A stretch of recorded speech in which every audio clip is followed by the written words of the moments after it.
All right, so you mentioned there that you practice intermittent fasting every day. So let's just start with that. Let's go through, I mean, you are the man when it comes to anti-aging and eating for health optimization. So I'd like to know a little bit about what you do personally. So you start your morning, how so?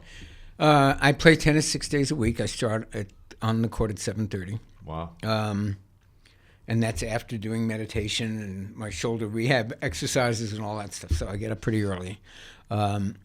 And yeah, the intermittent fasting thing kind of started by accident because I didn't really like to eat and then, spend 2 hours on the tennis court. And as I was just saying when I was rereading one of my audiobooks, I mentioned that the early bodybuilders, which is Arnold and Franco Columbu and all those guys at Gold's Gym, they all did that. And it fell very much out of favor by the time I became a trainer at Equinox. We were always telling people, you got to eat before you work out. You got to eat right after you work out. There's a little window of muscle building. And we had all that stuff.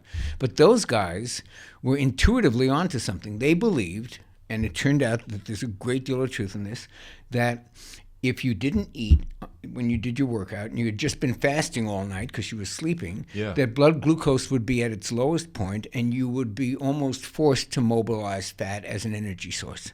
Now, many of us have a lot of glucose in our system and a lot of glycogen stored up, but they were kind of right in principle that will really force a sort of semi-ketogenic state for a little bit of time. And that's what you want to be using as fuel. So the fact that I didn't like to eat before working out kind of worked for me. And then when I kind of looked into the intermittent fasting literature and interviewed Jason Fong and people like that, then I thought, this is a really good, I'm going to stick with this and make it a system, not just an accident. Yeah. So that's kind of what I do every day. I mean, I don't usually eat till 10 or 11, sometimes even a little bit later. Okay, that's interesting. I never even really fully knew that those guys did that. They absolutely did that. So they absolutely just have coffee and go train? Yeah, and now we do bulletproof coffee and train because at least then you have some satiety and you have a little more fat adding to the fuel source.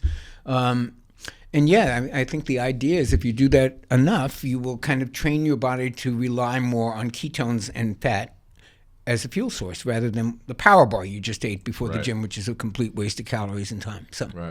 So go into the benefits of intermittent fasting a little more as it relates to overall health and longevity. So the whole kind of theory is built on the pillar that hormones drive everything.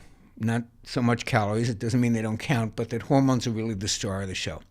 And when it comes to weight loss, which is what most trainers, certainly when I was active as a personal trainer, 95% of the people who came wanted to lose weight. That was kind of their goal. It was that or build muscle or, lose the belly. But rarely did you hear someone come in and say, I just want to be healthy enough to play with my grandkids. I mean, the thing that motivated people, as you know, was that.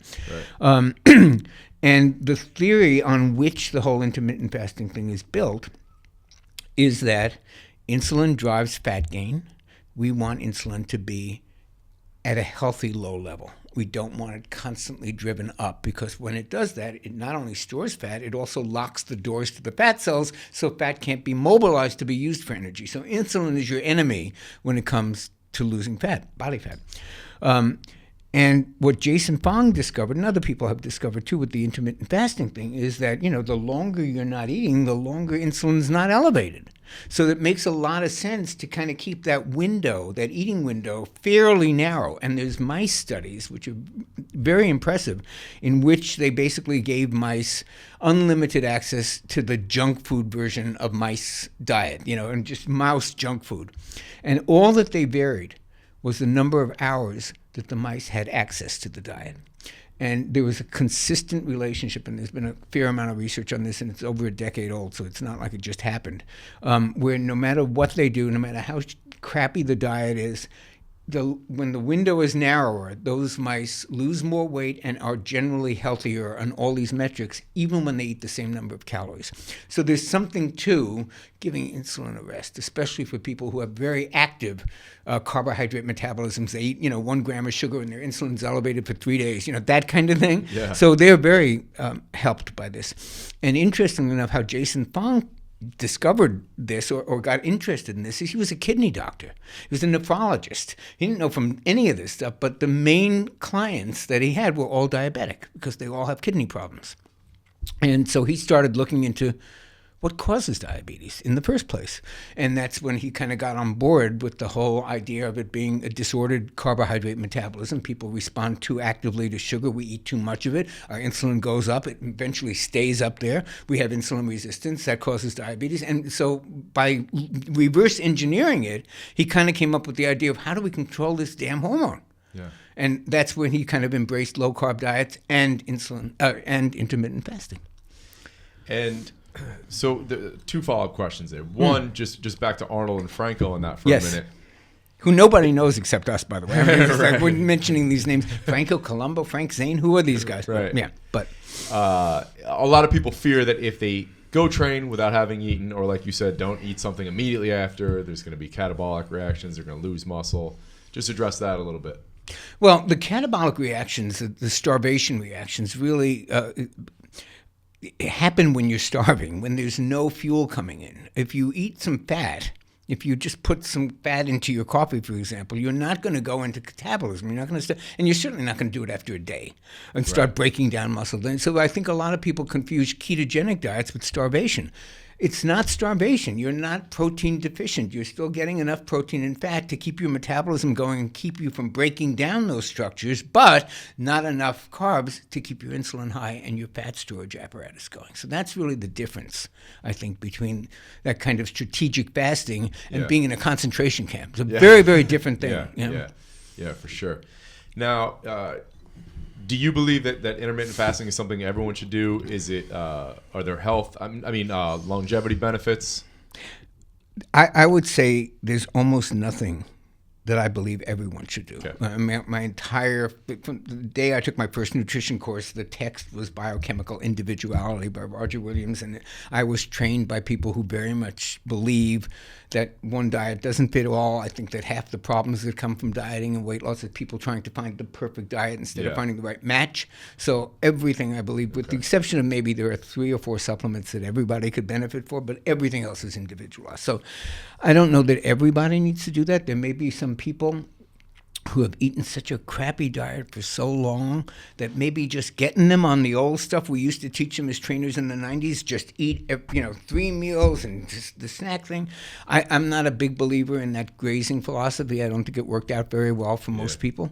But there are people who will benefit from that kind of structure. And there are, as you mentioned, there's a lot of people who get lightheaded if they work out on an empty stomach. So it's not going to be for those people. Those people will have to modify it a little bit and get something in there so that they don't faint. Right. But I think for many people, it should be looked at as a really good option. Now, if somebody has what might be classified as adrenal fatigue symptoms or something like that, is just really stressed, you would steer them away from intermittent fasting? Maybe in the beginning. I mean, there are people who are more expert in those applications than I am. I'm kind of a generalist as far as that goes. I know people who specialize in adrenal health and have a battery of tests for it. And yeah, there may be some different things. I remember there was a very popular endocrinologist named Diana Schwartzbein, who got famous because she was Suzanne Summers' doctor. So when Suzanne Summers was doing all the anti-aging thing, it was her who was really writing the programs and making the suggestions. And she was one of the first people to teach that, sometimes hard aerobic exercise, if you're in adrenal fatigue, might not be the best thing to do. So I definitely think that there are ways to modify exercise programs so you don't aggravate an existing program. So that's why it's all individual. I'm sure you probably have seen that. Yeah, for sure. So, you did mention those few supplements there that everyone should take. Let me just hit on those real quick. All right. As long as we have the caveat that I don't think any supplement program is right for everybody. Yeah. But there are 3, and then there's a couple of high-tech ones that I've been aware of recently. Maybe we can talk about as well, because they kind of go to the question of cellular energy and how to get more energy, which is a question I'm sure you get all the time. How do I get more energy? I have fatigue. I don't. Yeah. So we can get to that in a second. But the 3 that I think are pretty much, I haven't met anybody who wouldn't benefit from them, and they are fish oil, vitamin D, and magnesium. Okay. I mean, every survey that's been done shows that about 75% of America has less than optimal magnesium. There's easy ways to get it. There's drinkable magnesium. There's a company called Natural Vitality that makes a little thing that you can drink. It's 400 milligrams magnesium citrate, so it's an easy thing to get. Vitamin D is a cheap, easy pill. Any decent company that makes it, it's going to be perfectly fine as long as it's vitamin D3. They're tiny, they're easy to swallow, they're cheap. And then, do you think you have to take K2 with that? to optimize the? Well, then we get. I mean, I take a lot more than those three, Yeah. but yes, when we get into the second order of stuff, Uh-huh. I think that there are nutrients that help us to utilize those even better. Okay. And vitamin K2 was always on my top 10 list, but it's not on my top 3 list. Okay. So that's my top 3 list. And then when I start adding other things in, it's curcumin, it's resveratrol, it's vitamin K, it's stuff, and it gets into that. And then there's a few more high-tech ones that I've been aware of recently that I think are really good, that kind of fit into a lot of what I do, which is talking to people about aging and talking to people about energy, both of which, they seem to decline together. Yeah. Because I talk to a lot of older guys, and they all complain of the same stuff. Mm-hmm. I'm not 90%. No, that's not true. 95% of them complain of the same stuff. Right. No energy, less interest in sex. I've been hearing this from 36-year-old Uber drivers. Wow. I mean, it's pretty unbelievable. Of course, a lot of them, the ones who complain about that, sit all day and they eat horrible food, and so there's a whole, syndrome with that. But these are things that I hear all the time about energy, and it's one of the biggest topics, in health writing. Is how do I get more energy? And that's the thing, is that you really can't get energy from the outside. Well, I always use the example of water. Like, you can't catch water, right? I mean, you try to grab water, it just goes through your hands. But you could create a condition by cupping your palms together that would actually hold water without trying to grab it. Right. And we can create conditions in our body and in our lives that actually make energy available, because that's our natural state. If you look at a kid, or you have this beautiful dog, and they're filled with it. That's what they come out of the box doing. Yeah. So it's like a goldfish bowl that's really clean, and then it gets all crapped up, and it just, you never clean it, and it just gets foggy, and the fish swims slower. So if you remove those blocks, then energy can come in. All right, let's remove the blocks. Tell us how to do it. What do you got to do? Well, I think the first thing is, I had a professor of exercise physiology once who said, when you're trying to figure out what's going on, he said, if you hear hoofbeats outside your window, don't start by looking for zebras. Chances are it's a horse. I mean, before you start looking for the esoteric stuff. People are fatigued because they don't sleep enough. It's so really, before you start looking for allergies to asparagus or some weird kind of nutritional, nobody's sleeping. Right.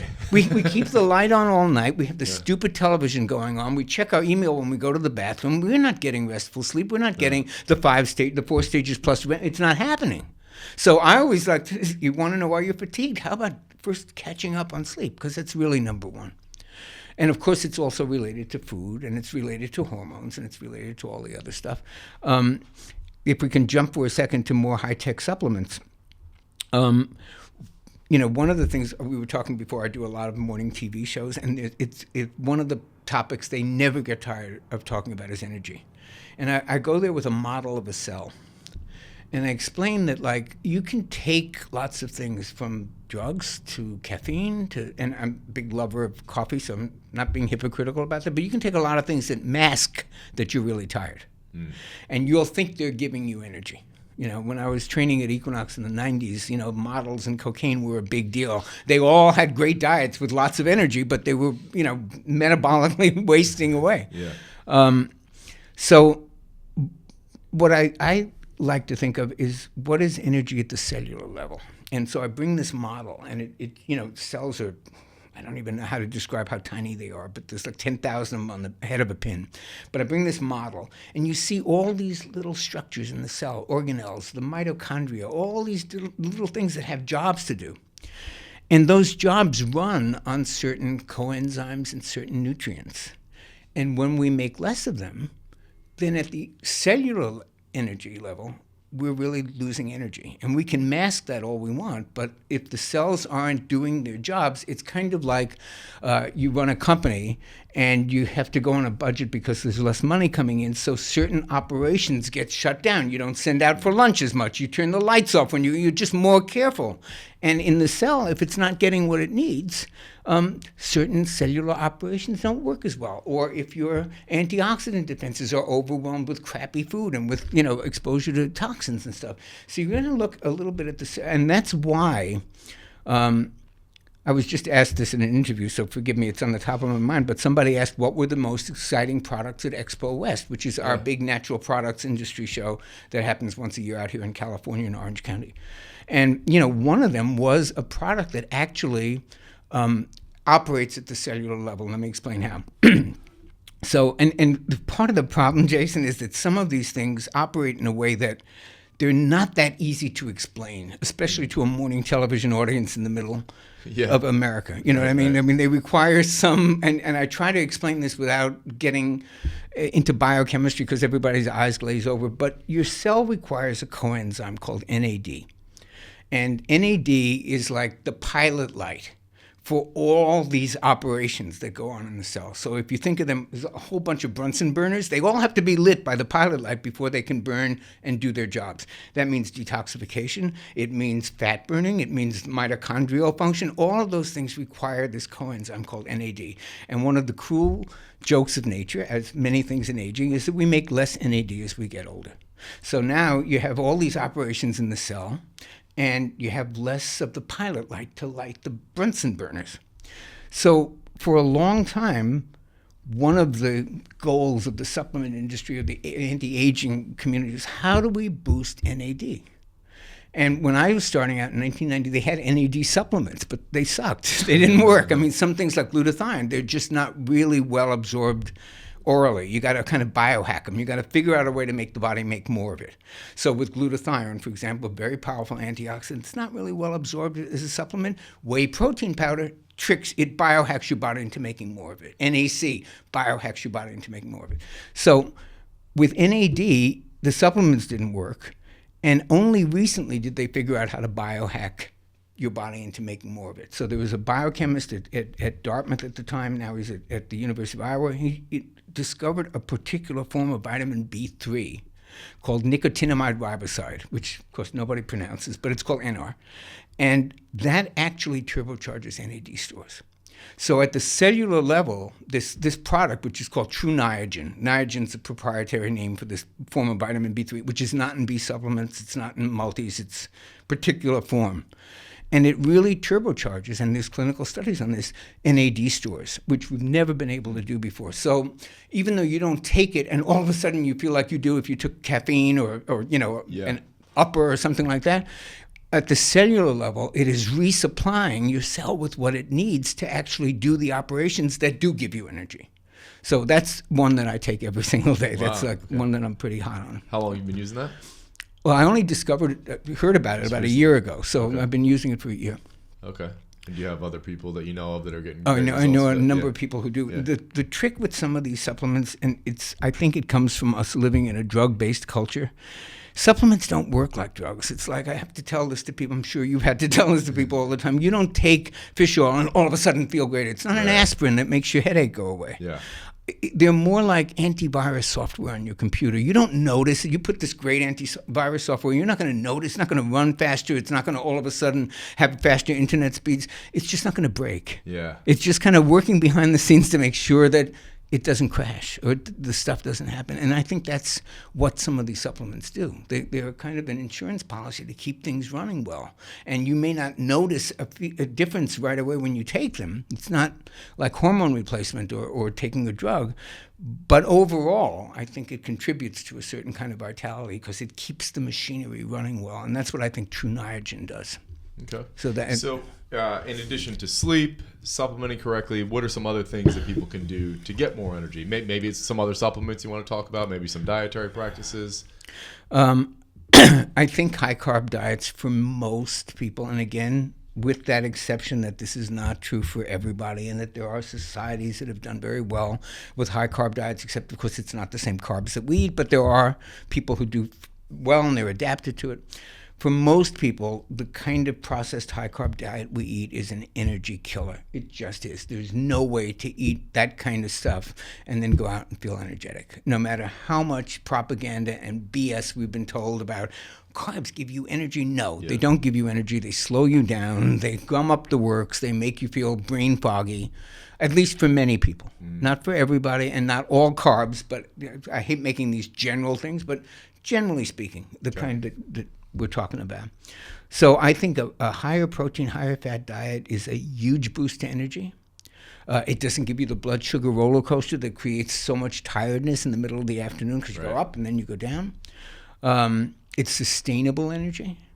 So I think that's a dietary practice that makes a big difference, just going to a lower carb diet for most people. Are there some fats in particular that you're a big fan of? Yes, what I'm not a big fan of is everything the American Dietetic Association told us to eat a lot of, which is vegetable oils. Yeah. So I'm not a fan of corn oil, safflower oil, soybean oil, canola oil. Don't like any of those. I would like to restore the dignity and proper place of saturated fat in our diet. I think it's one of the worst demonizations we've ever experienced in nutrition. I wrote a book, which I gave you, The Great Cholesterol Myth, which is basically how we just demonized fat and cholesterol and basically just got sidetracked from looking at the real dietary culprit, which is sugar. So I would like to see good saturated fats come back in the menu. Grass-fed butter. Malaysian palm oil. I love Malaysian palm oil as opposed to just palm oil because there are some environmental issues with palm oil and destroying, but they're not in Malaysia. Malaysia protects the environment, and they do so many things we don't even do here. Yeah. And do you know the name of a company offhand that sells that? They sell it to all kinds. I mean, you can look in a billion different, and sometimes the red palm oils are from Malaysia, but it'll say it on there. It frequently says it on there. Because I remember looking at a bottle. It was, I can't remember the brand recently, but it just said red palm oil. So it would say you never Malaysian really. red Well, palm oil? you hope so. I mean, I know that the stuff that I don't know how all the manufacturers do it, but a lot of them do label it, and so that's just a personal thing. But the palm oil is good. I just would like it to come from sources that don't kill orangutan. Yeah, sure. I mean, well, that's super important to me too. So I want to look into. So Malaysian is good for that. But palm oil is a great for avocado oil is a great oil. It has 500-degree smoke point.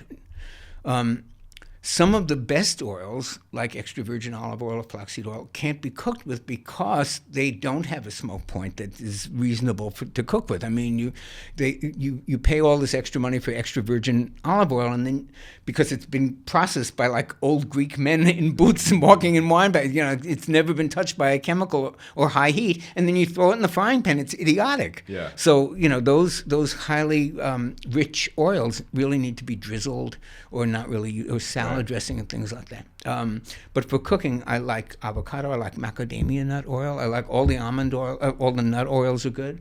And once in a while, a higher omega-6 oil, like maybe peanut oil or sesame oil for whatever, but we have come to depend almost entirely on those vegetable oils. And the reason that they're bad, for anyone who's wondering why this is going against everything that we've been taught about vegetable oils, is because they're pro-inflammatory.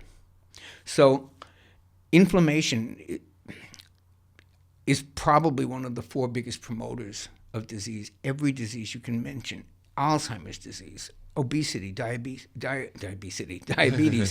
cancer. Every one of them has an inflammatory component, plus the ones that don't kill you, like asthma or herpes or skin eruptions or tooth abscess. They're all inflammatory.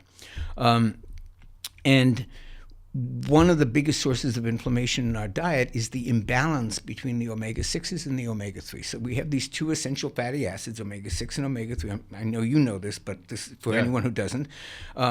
We need them both. They're both essential. Omega-6s tend to be pro-inflammatory, while omega-3s are anti-inflammatory. So people always say to me, well, why do we need the inflammatory ones? Because that's part of the healing process.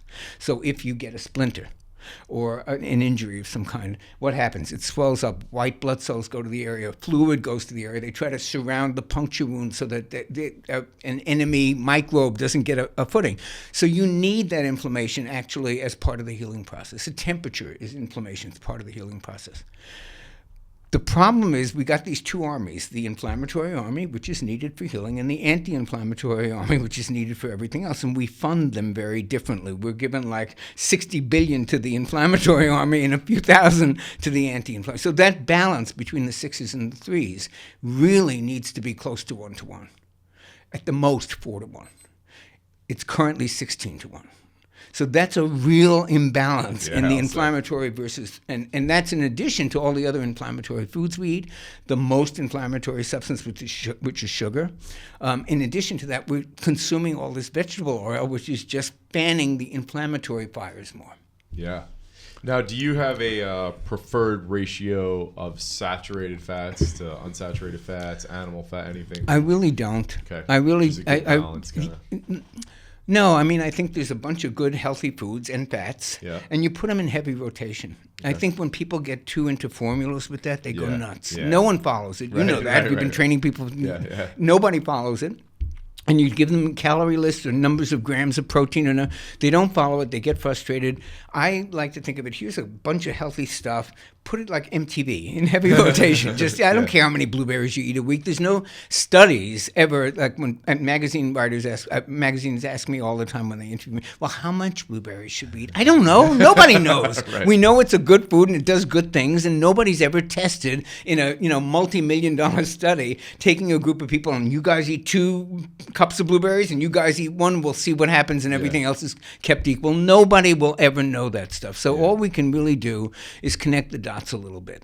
These are anti-inflammatory foods. They have lots of compounds in them, like anthocyanins that are brain protective and memory. We know all that. Just put them in rotation.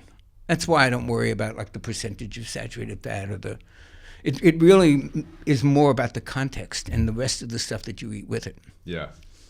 So you mentioned that you're a fan of a lower carb, higher fat diet, and I know you're not a big fan of percentages, but as a rough estimate, where would you say? I think it depends on if you're aiming for ketogenic or not. Okay.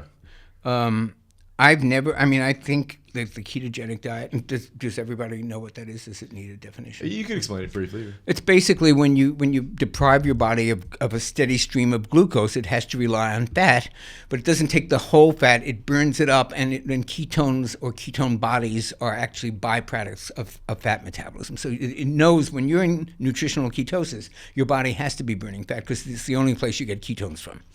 So diets that force you to do that, like the Atkins stage 1, are called ketogenic diets, because if you eat that way, you will generate more ketones than you would if you were eating a diet with more carbs in it.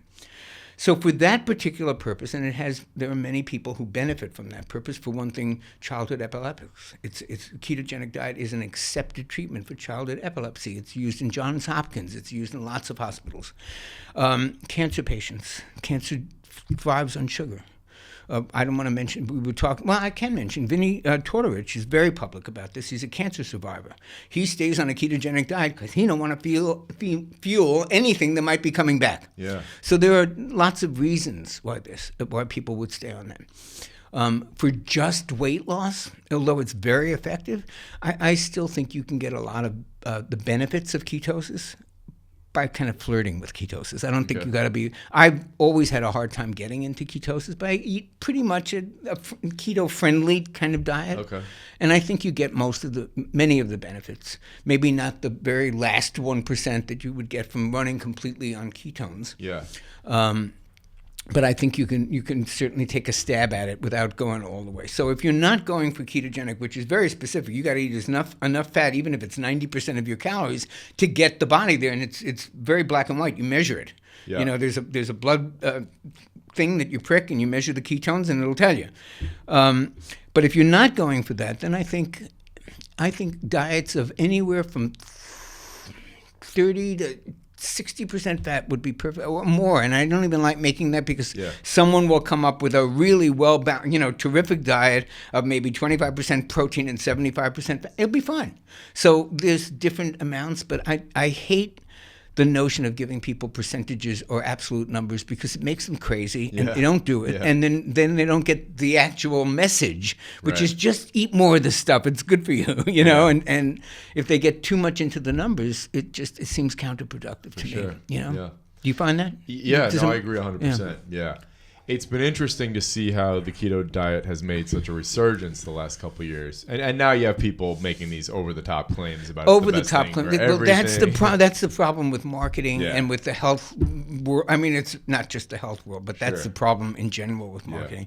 Now, I interviewed recently Chris Kresser, who is kind of an icon in integrative medicine, functional medicine. Yeah, I've had Chris on the show twice. Right, so he's great, right? Yep. And I said, I actually interviewed him about his new book, Unconventional Medicine. Great book, by the way. And I said, look, as long as I have you on, because my audience wants to know about this, what do you think of keto diets? And just put him on the spot with it. And I liked his answer. He said, I think that they have huge potential in certain applications. They're not necessarily for everybody, and certainly not at every time in someone's life. But he said, I have seen them used quite effectively periodically. Like my friend Jay Tito, who's a well-known trainer and exercise guy, he does 4 keto fasts a year. Not fasts, but 4 periods a year. Each season, he'll do 3 weeks of keto. Okay. That's a I think very appropriate way to use it. If you're someone like, if we're not really trying to lose a lot of weight and we want to help give your body a rest from carbs for a while and let it run on fat, I think even doing that seasonally could be very effective. So I think it has applications. I don't think it is the biblical mantra that we all have to follow. Yeah. I did it probably back in '96 when Mauro Di Pasquale and Dan Duchesne had their versions. I haven't heard those names, and those names are completely unfamiliar to anybody who's under 50, by the way. But okay, these were icons of the bodybuilding world, really underground heroes. Yeah, for sure. Now, if someone's doing a keto diet and their goal, they're doing a lot of weight training, sprints, whatnot, would you, a typical keto diet is low protein. It's like 5 or 10% protein. Yeah, and people don't understand that. Yeah. They think Atkins was a high-protein diet. It was not, folks. It was a high-fat diet with moderate protein, because some protein will raise insulin. So that's what I'm saying. So my question is, because there's a lot of guys coming out now saying, well, you should do a high-protein keto diet, which isn't technically a keto diet. And what's your take on that? Like, if someone's trying to carry a decent amount of muscle mass and be strong, would you have them crank up their protein? This is how I've gone to conferences on this. Remember, you can do there are only 3 macronutrients that give you calories, and those are carbohydrates, protein, and fat. So if you reduce, and alcohol, but we're not putting that in. So if you reduce one, like carbs, you got to make it up with one of the other 2, which is protein and fat.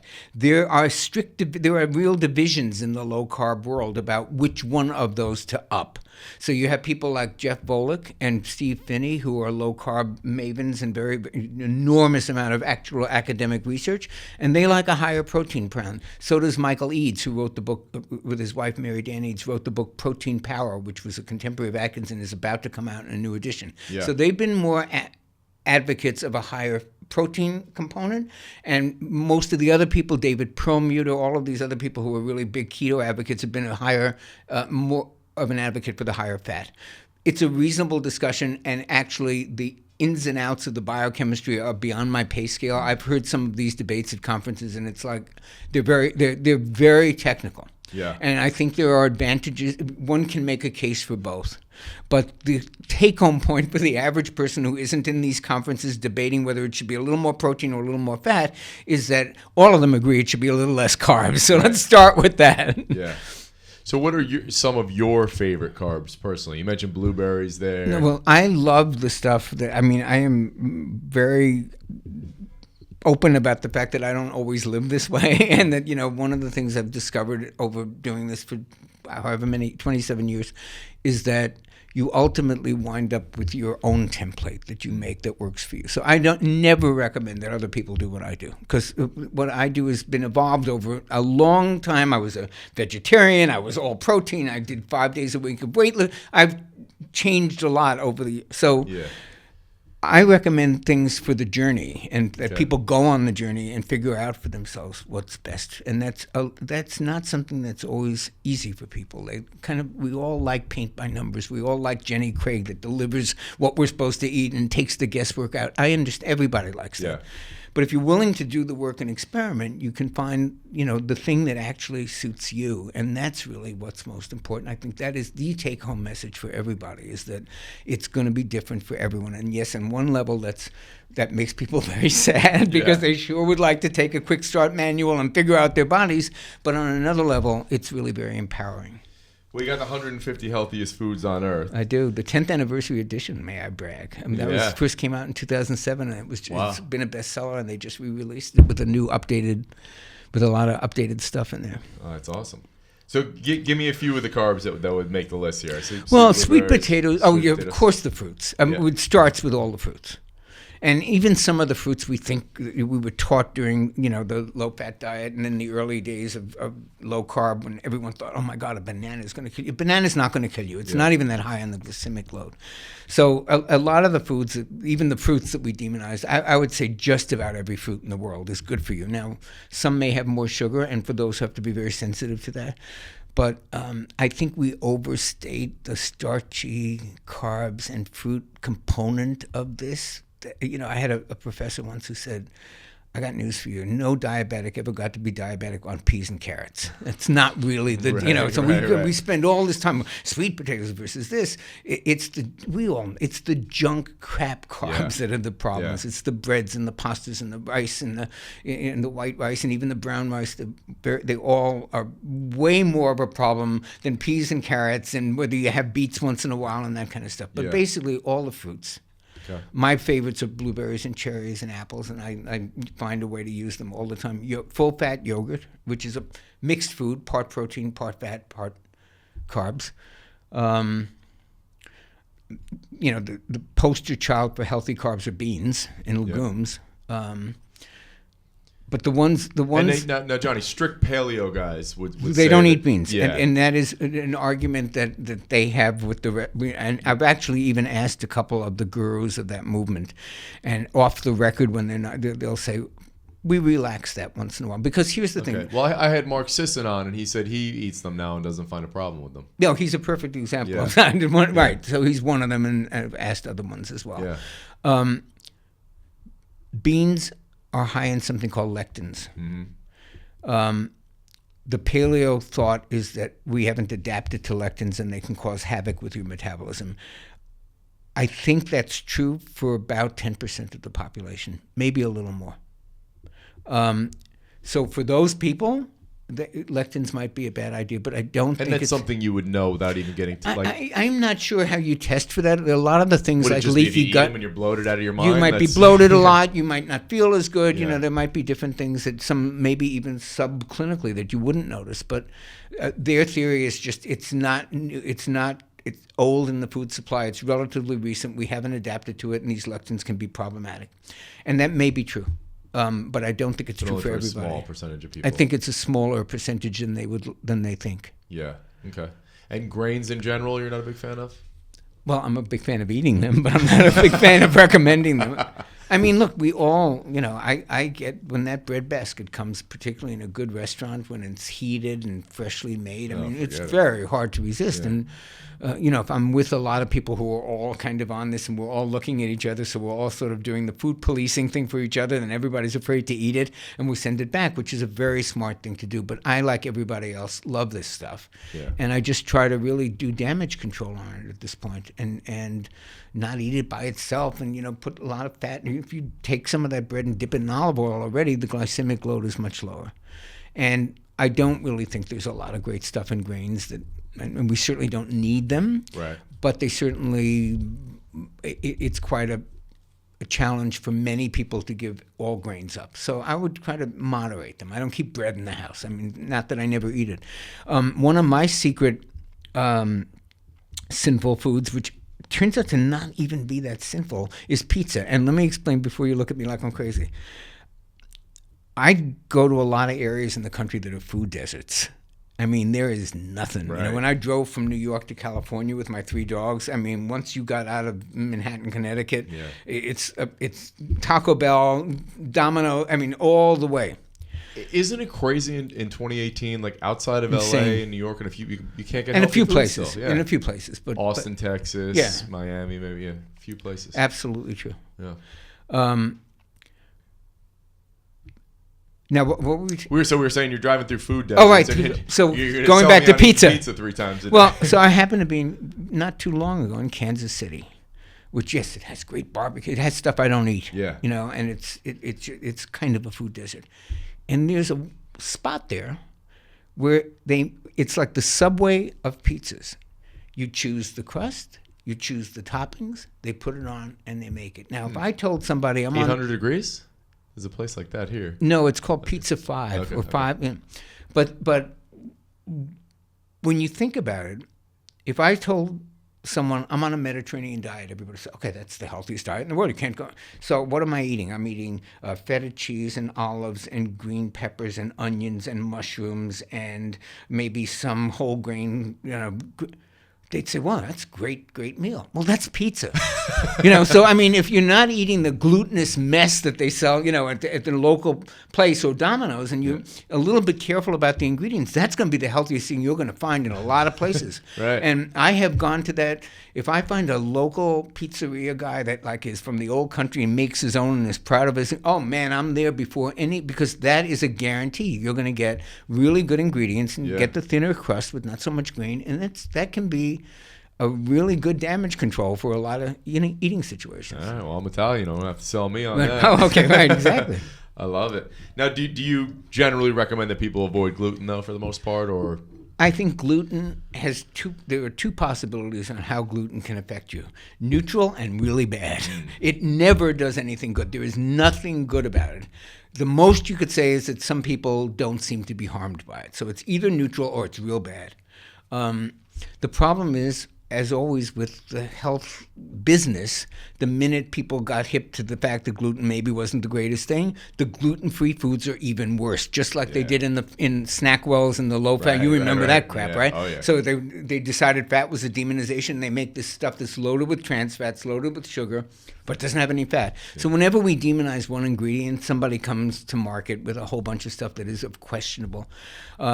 Even from a weight loss point of view, many of the flours that you use instead of gluten, like tapioca flour and stuff like that, even raise your blood sugar even higher. And is that right? I didn't know that. Yeah. I think it was Wheat Belly, the book Wheat Belly, highly recommended by cardiologists. He talks about that stuff. I don't think it's a great thing, but I also don't think all gluten-free foods are therefore get a free pass, because a lot of them are just junk foods without the gluten. Yeah. Right. Well, we talked about some of your favorite fats and some of your favorite carbs. Just to touch on the carbs again for a second, if someone was playing a lot of sports, doing a lot of weightlifting, what would be your favorite starch? Would it be yams? I think sweet potatoes and yams are kind of one of the favorite ones, and some maybe basmati rice are one of the ones that has lower potential for digestive upset. Okay, stuff like that I think is. And then what about proteins? That there has been there was that thing a couple years now. Meat causes cancer. Blah blah blah. What's your take on all that, and how much? Do you think people eat too much animal protein? Where do you kind of fall? I have to back up on the question to the basic premise underneath it. Most meat in this country is factory farmed, which means it's raised in horrific conditions in which they are shot full of steroids, antibiotics, bovine growth hormone, in which they're eating grain, which makes their stomach acid because ruminants don't eat grain, they eat grass. So when you feed them grain, you now have to shoot them full of even more antibiotics because they get sick. So it's not even remotely the same product. It's not even remotely the same. Oranges and cigarettes or something. It's exactly right. Yeah. And it's worse than that because people know oranges and cigarettes are different. But when you say meat, people think bologna. They think the hamburger meat that they bought at the grocery store that comes from a factory. They don't make that distinction. If that were the only kind of meat available to me, I would become a vegan. And I'm very far from being a vegan. Yeah. It's not the only kind of meat available. Grass-fed meat is literally a different animal. And I don't think anybody's eaten too much of that. When you're talking about commercial meat, the factory farmed, you can eat too much of it, but not because it's meat, but because it has all of these things in it. Yeah. Because the fat content is high omega-6 inflammatory, we talked about earlier, and low omega-3. It's the exact opposite of when they eat their natural diet of grass. So I think we eat too much meat products that come from junky places. Yeah. That I would agree with. And when I'm in some of these food deserts and there's a choice of meat, I usually take the vegetarian option because I have no idea where that meat comes from. Mm-hmm. But given a choice with grass-fed meat or pasture-raised pork or really true free-range chickens, there's no question. There's nothing unhealthy about them at all. It's just finding things that happen. I'll give you an example. You live in California. We both live in California. So a few years ago, there was an E. coli scare. Mm-hmm. And I don't know if you remember this, but it was traced to spinach. And for a while, you couldn't even go into Subways.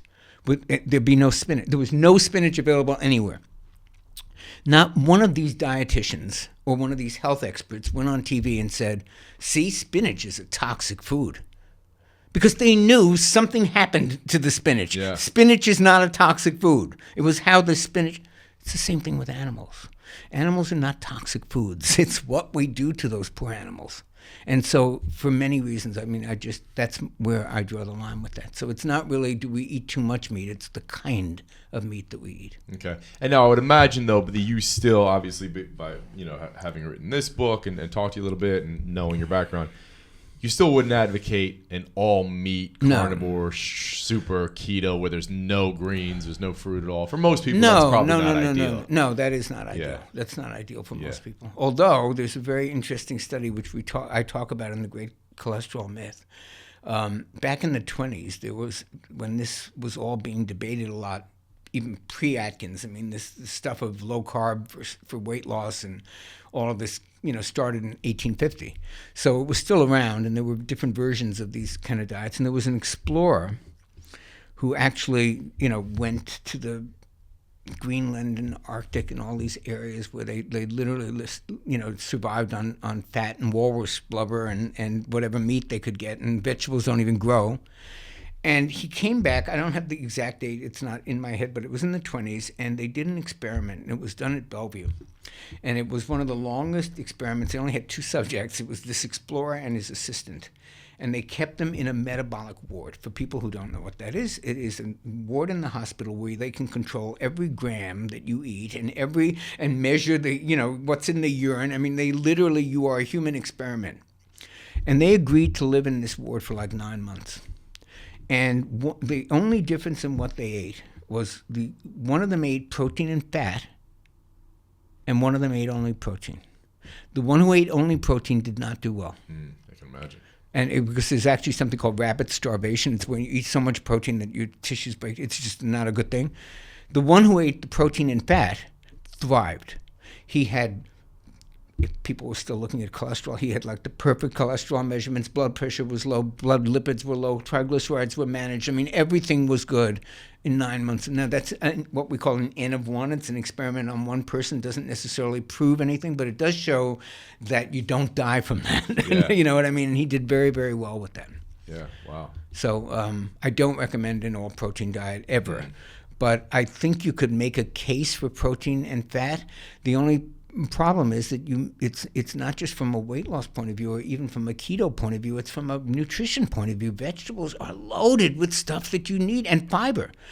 The thing I worry about most with keto diets is the lack of fiber, especially since of everything we've learned about the microbiome, which is that entire population of microbes that live in your gut and relate to everything from weight loss to schizophrenia. So we know that has to be kept healthy, and we know that's done with fiber, and unfortunately, as great as fat is, it doesn't have any fiber. So I'm a big fan of fiber supplements when doing anything like that's high fat. We don't get enough fiber. Yeah. Any other specific foods or supplements for maintaining a healthy gut microbiome that you're a fan of? I think probiotics are really, really, I would normally put them on that top 3 or top 4 list. I think, though, we're at the infancy of knowing what strains work for what. I mean, when I go to conferences and hear the research that they're doing on this is just off the, this strain does this, but it doesn't adhere to these gut, it's going to get, I promise, in the next 5 to 10 years, they are going to be so specific in personalized medicine and personalized nutrition about what strains of probiotics work for what conditions and what are most beneficial for this. But right now, all I do is I just take the best probiotic supplement I can find and hope for the best, but I don't even begin to believe that that's necessarily the ideal strains for me. Yeah. If anyone wants a guide, the guide I use, David Perlmutter, who is the guy who wrote Grain Brain, and I think one of the smartest docs in the country, and somebody it was almost always right about everything. I mean, Perlmutter says that I tend to go along. He has an article online, very easy to find, on the 5 most important strains to look for in a probiotic, and he lists them. And he's not selling anything; he's just telling you those 5. So I look for products that have those 5 because I trust him a lot in this. Okay. And are there any specific foods that you like to see people include in their diet for healthy gut? Certainly fermented foods, and that's the source of the real food source of probiotics. The problem is a lot of them are not very compatible with our American palates, like kimchi. Or natto, which is so disgusting that even Japanese people can't eat it. And it's disgusting. Yeah. Real yogurt is one. Real kefir. Olives, if they come from like an olive bar where they're sitting out there fermenting, but if they come in a little thing with the green, that's all chemically made. But real olives are fermented. Sauerkraut is fermented. Yeah. Again, there's so many industrial versions of these foods that it's almost, you say sauerkraut's a health food, but then somebody buys a jar that was made in a factory. It's not what we're talking about. Right. But in their original form, these are pretty healthy foods. And largely because of the fermentation and the fact that they provide so many good probiotics. Yeah. Let's go back. You mentioned earlier when you're talking about two things that people come to you about. How do I get more energy? My sex drive is declining. Always. Yeah, let's talk about that a little bit. Well, I'm a big fan of hormone replacement. I have been for almost 20 years. I think it addresses a lot of those things, and it's not that it can't be done without it. Obviously, there are healthy guys in their 60s and 70s, and women, of course, who are healthy and vital and have strong sex drives.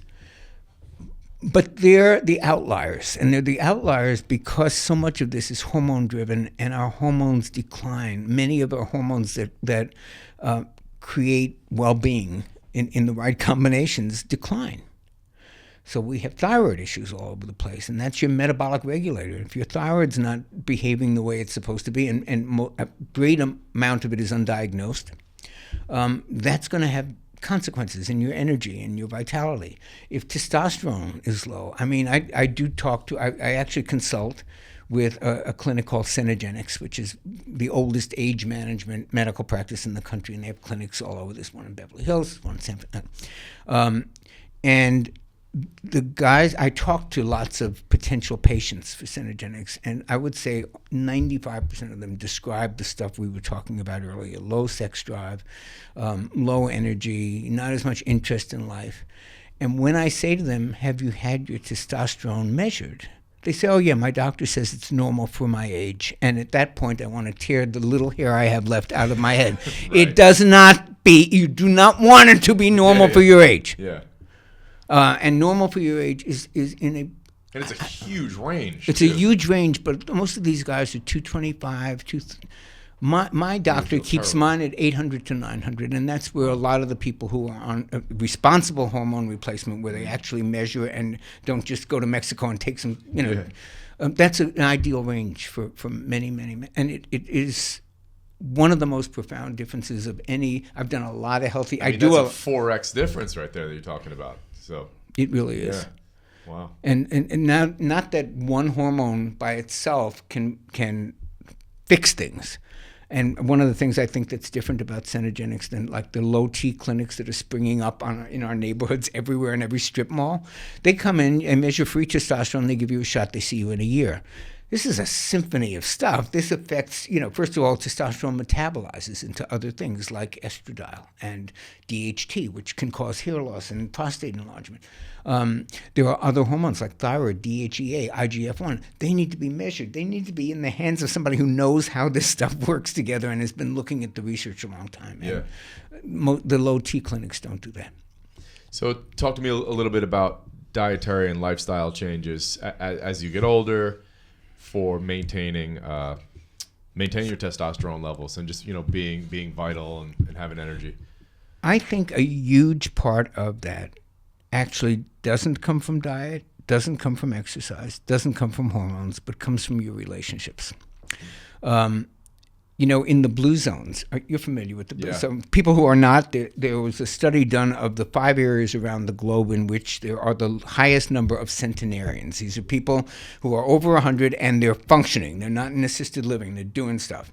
And they looked at those 5 areas, and there were similarities, but they were not identical, except in one dimension. Some of them were, the one society, Loma Linda, California, was vegetarian. The rest of them all ate meat at different times. Some were by the sea, and mostly seafood, and others were not. And they had different forms of exercise or whatever they did. The one thing every one of those groups had were strong social networks. Yeah.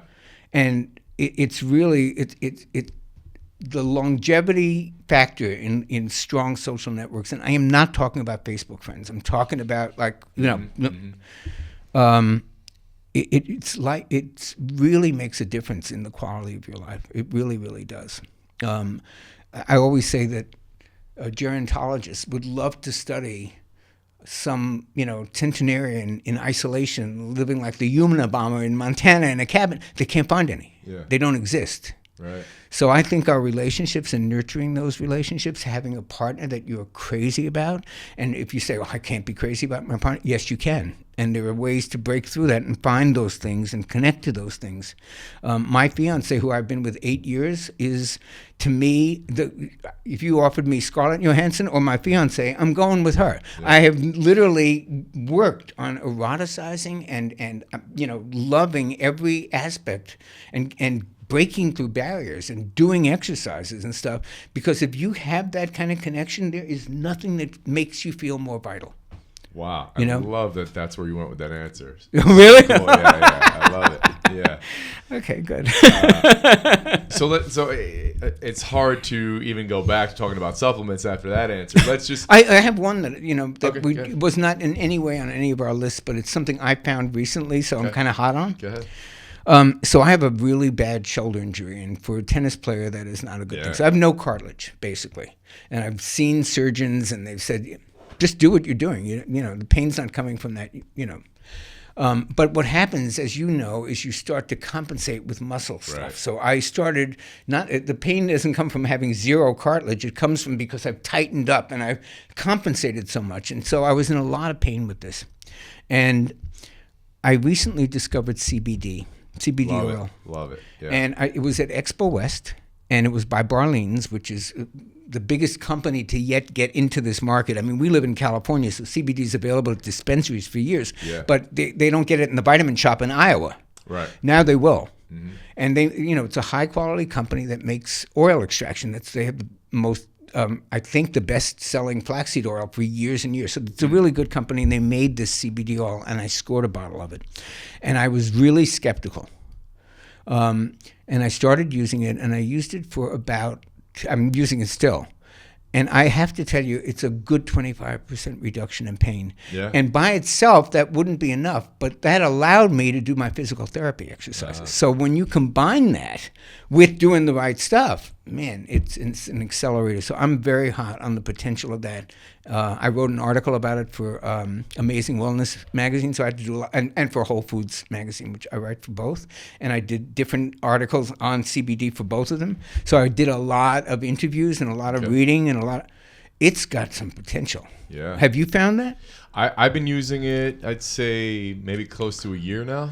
And I love it. I mean, for inflammation, there's almost nothing better. It helps me sleep great. It's a proven anti-inflammatory. I mean, whatever other discussions there are about cancer, and there is no doubt there is scientific complete unanimity on the fact that it is a powerful anti-inflammatory. And since, as you and I were talking about, inflammation is like one of the major promoters of every disease, how can this not be a great thing? Right. Yeah, so I'm a big fan of that. Yeah, absolutely. Was there any other supplements you wanted to mention?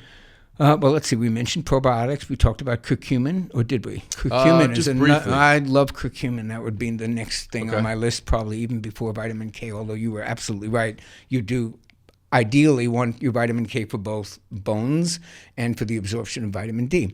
But curcumin is just this amazing substance that has such a resume. I mean, I gave a lecture once in Sao Paulo, Brazil. It was the first anti-aging conference that they had there, and there were two English speakers, me and a guy named Tom O'Brien, who's terrific.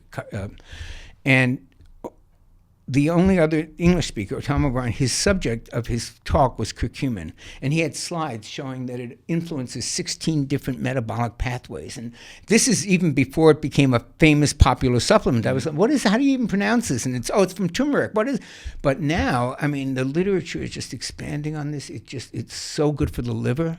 It's good for inflammation. It just does a lot of really, really good things. I think that's another thing that can be added to a lot of people's regimen with some good effects. Yeah.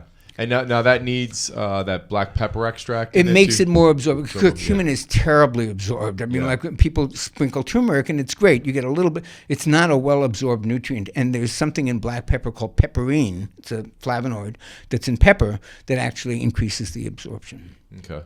What about magnesium? You mentioned that earlier, and there's a lot of people that say magnesium is really tough to absorb. Well, it's not. The different forms are absorbed at different rates. Magnesium oxide is the least absorbed, but it also has the largest dose of elemental, so it's sort of balanced. The one I happen to use, and there's a million of them. There's magnesium citrate, magnesium glycinate, magnesium oxide, taurate. There's a whole bunch of them because it has to be bound to something. The one I use is this one that's made by Natural Vitality, and I like it because if I can decrease the number of pills I'm taking, that's a good thing, and this is drinkable, and it's nicely flavored with stevia. You put it in the thing, and it's 400 milligrams of magnesium citrate, which is the one that we nutritionists used to use for constipation, because if you take enough magnesium citrate, end of constipation, and so that's a good property.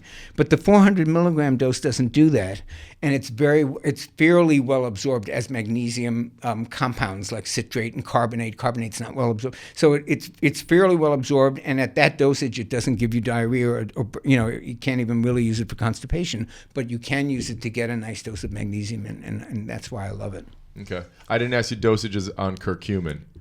I actually use the label on that because it's usually it's often a proprietary formula mixed with other flavonoids and stuff. But about 1,000 milligrams a day is what I think most of the ones that I think have good products recommend. And is curcumin something? Well, I guess I should ask you this in general. Do you ever cycle off supplements, or do you just take them all the time? I cycle off them because I forget.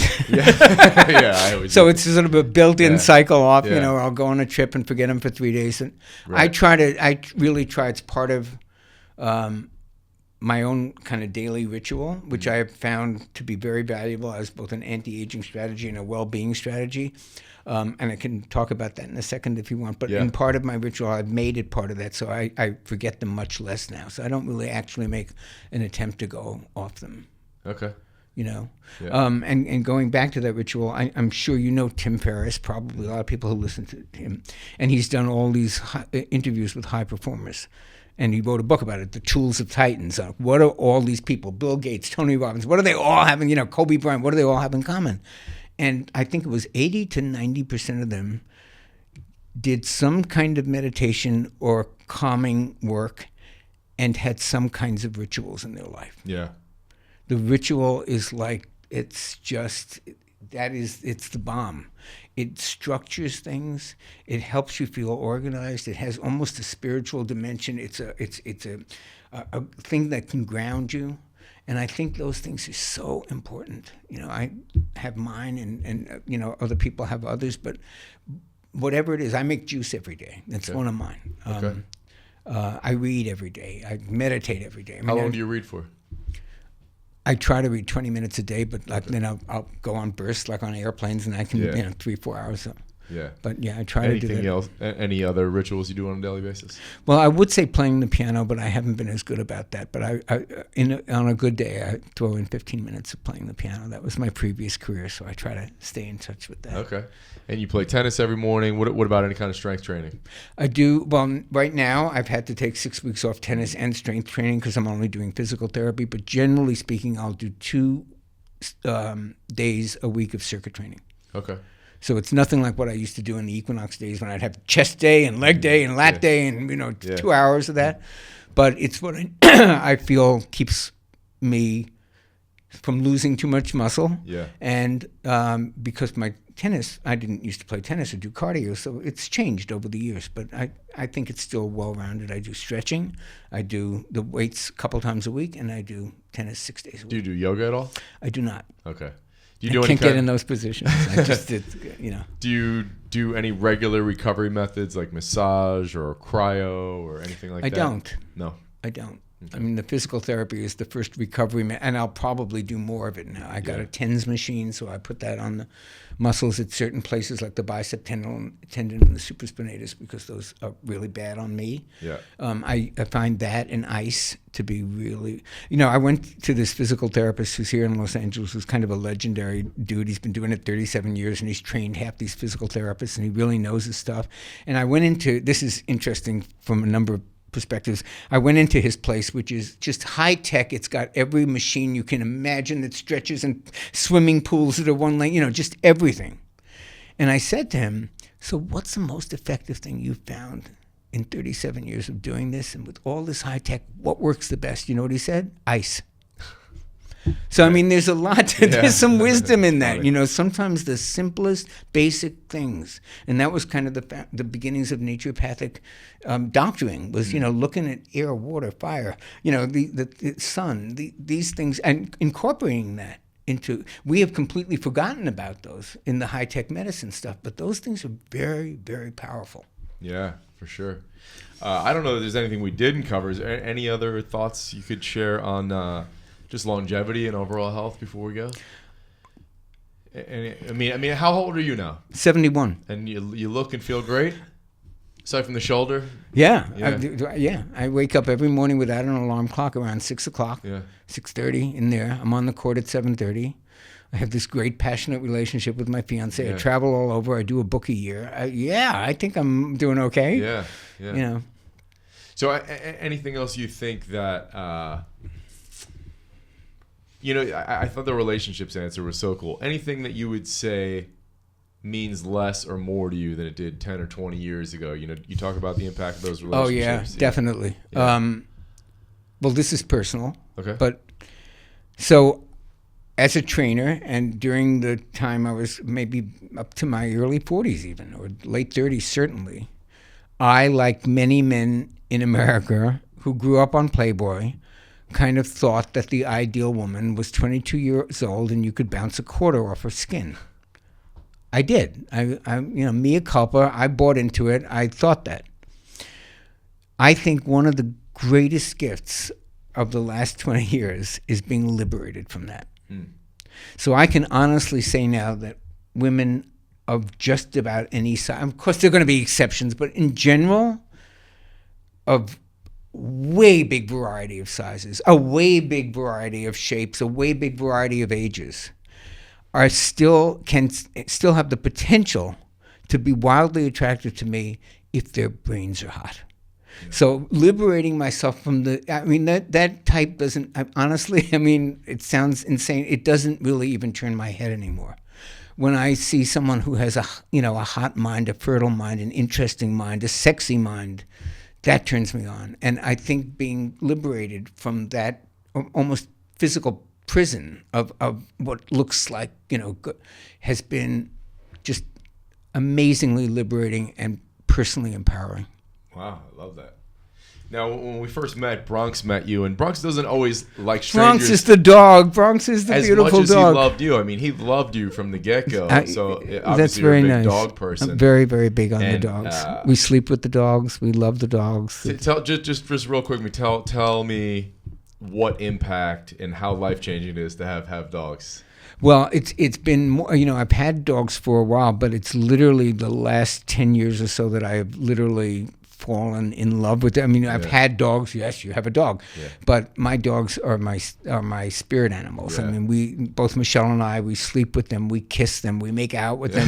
They don't have a lot of rules in the house. We just let them be dogs. So as long as they don't they do anything that's dangerous, they're on the furniture. We want them on the furniture. We want to live with them. And it is really, that's another thing in my ritual. Whatever else, I spend at least a few minutes just cuddling with them. Yeah. Because just the oxytocin that comes out from bonding and hugging, and especially, I'm very close with them. And would you agree that anyone's health could benefit from dog? There's not even a doubt. Yeah. There's not even a doubt. There's studies on pet owners. I mean, first of all, they're stress reducing. Petting a cat reduces stress. Sorry, it just does. Yeah. So, yes, there are tremendous benefits to it, but that's not why I do it. It just happens to be a side effect of it. I think I get the benefits of it. Right. Me too. But yeah, they're pretty amazing creatures if you speak their language and talk to them. And your dog is amazingly friendly and gorgeous and loving, but that is a reaction I get a lot because I'm just right there with him, Yeah. And he's just the cutest. So thank you. Yeah. Well, Jonny, this was such a pleasure. I really enjoyed this. Absolutely. One of the most pleasurable interviews I've ever done. Thank you, my friend. And really, tell everybody listening where they can get a hold of you, where they can follow you, where they can get your books. It's at Jonny Bowden on Twitter. I'm very responsive to Twitter stuff. Just no H in Johnny, so Jonny, and Dr. Jonny Bowden on Facebook. And all the books are on Amazon? They're all on Amazon. Awesome, my friend. Thank you so much. Appreciate it. Thank you so much, man. That was awesome.